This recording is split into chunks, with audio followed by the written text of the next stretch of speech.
OMG, so you're not going to believe this, but Michigan totally got smacked with some massive fines for this whole sign stealing thing. Remember that whole scandal that blew up college football? Well, the NCAA just dropped the hammer even harder.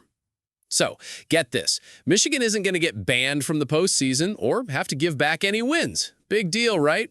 Especially since they snagged the national championship in 2023, and that was during one of the 3 years they were accused of doing the shady sign-stealing stuff. You know, where they'd figure out what signals the other coaches were using to talk to their players. Super sneaky.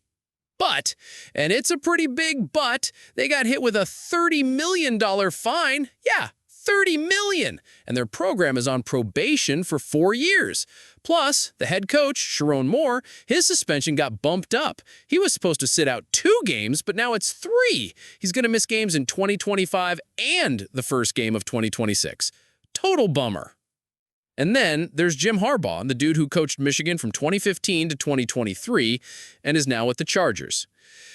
Get this, they slapped him with a 10-year show cause penalty on top of the 4-year one he already got for other stuff. So as long as he's in the NFL, it doesn't really affect him, but if he ever wants to coach college ball again, it's going to be super tough for him to get hired. For like a decade, schools would have to basically prove to the NCAA why they should even give him a job. Messed up. So the NCAA charged Michigan with like 11 rule violations, and a bunch of them were the super serious level 1 kind. Turns out this guy named Stallions, who was an off-field analyst and a retired Marine, was orchestrating this whole operation. He was paid like $55,000 a year to apparently get people to go to Michigan's upcoming opponents' games and film the sideline signals from 2021 to 2023. And then, surprise, the whole thing got uncovered and Stallions bailed. Okay, here's a weird part. Stealing signs during games isn't actually against the rules. But since 1994, you're not allowed to scout future opponents in person.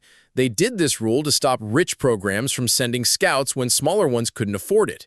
But Stallions was allegedly scouting at least 13 future opponents, 58 times. He bought tickets everywhere, man. The fine itself is pretty wild, too. It's like an initial $50,000, then 10% of their football budget, 10% of the cost of football scholarships for 2025, and they lose all their postseason revenue for 2025 and 2026. That's how they got to over $30 million. Whoa! Oh, and Moore, the current coach, he totally deleted a bunch of texts with Stallions when this all blew up, but the NCAA managed to get them back. Still, they didn't think he knew about the sign stealing itself. Harbaugh, though, he was suspended for the last 3 games of the 2023 season, even though he kept saying he had no clue about any of it. And guess what? Michigan won all those games anyway and ended up winning the championship. You'd think they would learn. Even when he was getting ready for his first season with the Chargers in August 2024, Harbaugh was still saying he wasn't aware nor complicit in the sign stealing.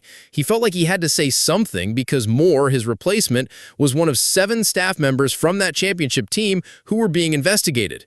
Harbaugh even put out a statement saying, never lie, never cheat, never steal, and how he didn't participate or know anything. He was like, I didn't apologize, I did not participate, was not aware nor complicit in those said allegations. So for me, it's back to work and attacking with an enthusiasm unknown to mankind.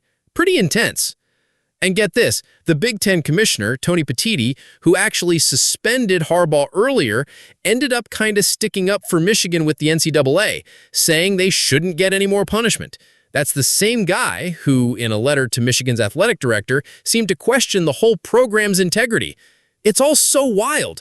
Michigan even tried to get a court order to let Harbaugh keep coaching because they felt like due process wasn't followed and he didn't know about the sign stealing. So crazy.